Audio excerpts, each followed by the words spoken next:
Kiek kartų save aš išdaviau, kiek kartų buvau gera svetimam plane, kol pritrūko manęs pačios manyje.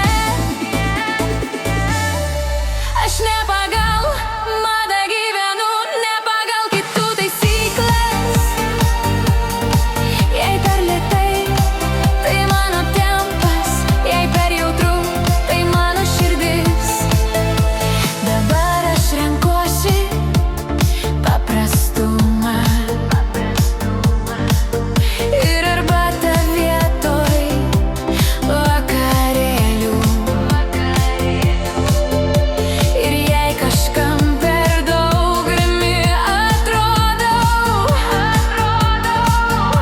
tai reiškia pagaliau esu stipri.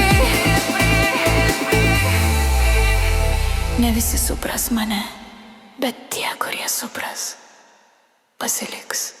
Aš jų moteris.